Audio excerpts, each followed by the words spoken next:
mangrove.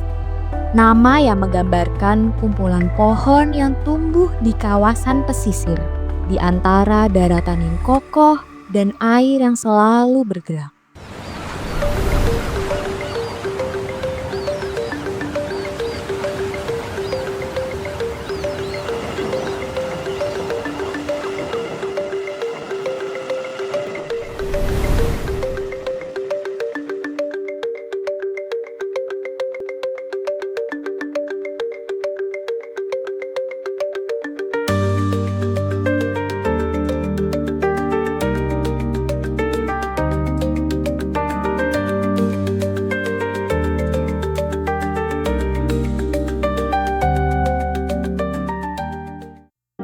Di sini, di Indonesia merupakan rumah bagi tutupan terbesar mangrove di dunia. Sekitar 3,3 juta hektar atau lebih dari 20% hutan mangrove dunia hidup di negara tropis ini.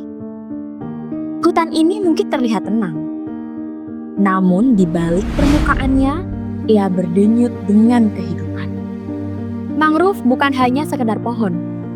Mereka adalah ekosistem.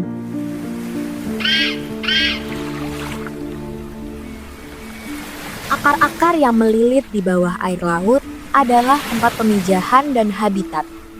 Surga yang aman bagi kehidupan laut. Di atas permukaan, mangrove adalah rumah bagi satwa liar. Dan di sekitarnya, masyarakat menggantungkan hidup. Ada nggak Pak manfaat jangka panjang dari menanam mangrove itu sendiri? Manfaat dari mangrove sangat besar sekali. Karena di kampung laut ini kan hampir mungkin 75%-nya kan nelayan. Yang merasakan dampaknya itu nelayan. Dari batang-batang kayu mangrove itu untuk pelindungan ikan dan udang, juga untuk petelur ikan dan udang. Lagi sekarang ya mangrove itu kan dapat menyerap karbon dengan begitu besar. Nah, kemudian dapat mengeluarkan oksigen. Tentunya hutan mangrove ini sangat penting buat semuanya, bukan hanya penting buat nelayan saja, tapi kepada lingkungan. Di Indonesia, keanekaragaman hayati mangrove-nya sangat beragam. Di sini, ada lebih dari 90 jenis spesies mangrove dengan segala keunikannya.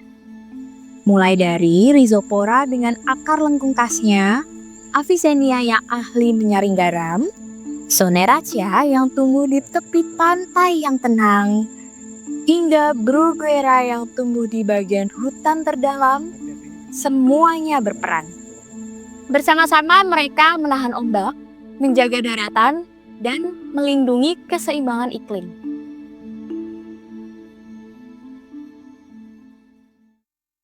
Tak seperti pohon pada umumnya, mangrove-mangrove ini tumbuh dengan cara yang berbeda. Sejak lahir mereka sudah dipersiapkan menjadi prajurit yang tangguh. Ini propagule. Kalau udah tumbuh 2 daun, namanya seedling. Pohon mangrove menjatuhkan propagule yang mengapung mengikuti arus, mencari tempat berlumpur untuk tumbuh. Tapi tidak semua pantai cocok untuk mangrove bertumbuh.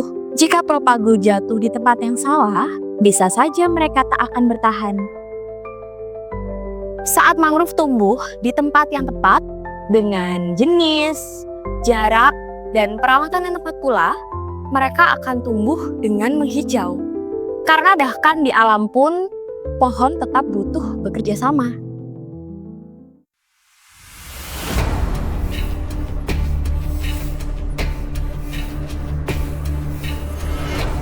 Kalau kita lihat ke belakang ya, sebelum tahun 90-an, hutan mangrove itu di kampung laut sangat luas sekali. Setelah di tahun 94, dengan ribuan hektar yang telah dibuka menjadi lahan budidaya, sehingga hutan mangrove yang ada di kampung laut itu yang mengakibatkan kerusakan yang sangat fatal. Kerusakan mangrove adalah tantangan nyata.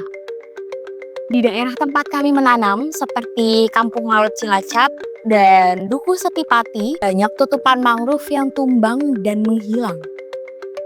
Di Cilacap saja, ada lebih dari 15.000 hektar mangrove menghilang dan meninggalkan nelayan tanpa perlindungan. Dulu waktu orang tua saya pernah bilang sama saya gini, di dulu kampung saya kan masih pakai jogul kayu. Makanya dinamakan kampung laut karena posisinya kampungnya di atas air.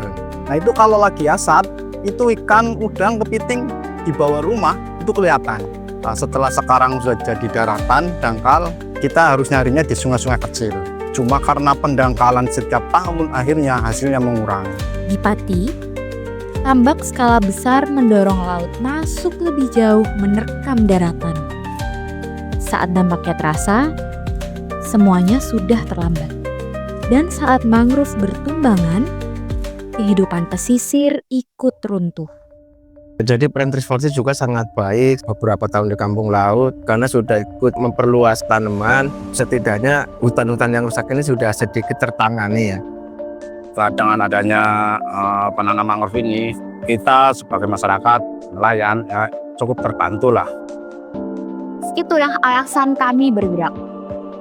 Di Trees for Trees, kami tidak hanya menanam mangrove. Kami mempelajari lahan-lahan di pesisir.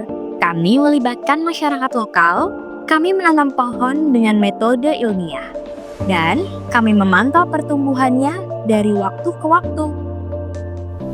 Di Pati, Jawa Tengah, kami menanam ribuan mangrove dalam waktu 5 tahun terakhir ini. Warga di sekitar pesisir mulai merasakannya. Pesisir mulai membaik, ekosistem laut perlahan mulai pulih. Dan yang terpenting, kini masyarakat melindungi apa yang dulu diabaikan.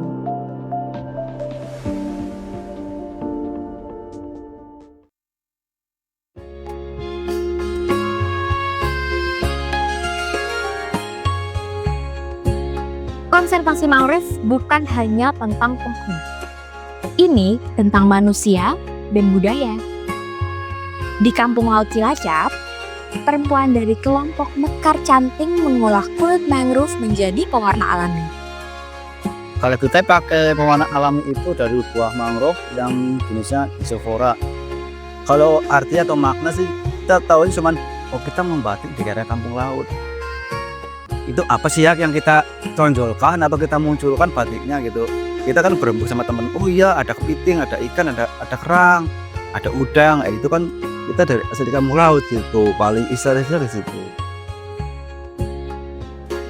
Lebih ke timur, di desa Ujung Alang, kelompok Patra Krida Wana Lestari memberdayakan perempuan mengolah mangrove menjadi produk pangan, meningkatkan pendapatan keluarga dan menjadikan perempuan berdaya guna.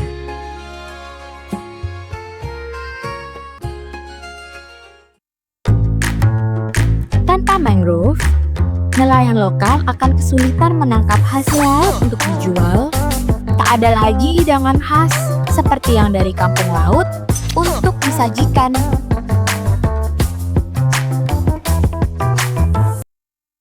Nyatanya, mangrove menjadi nadi kehidupan masyarakat pesisir.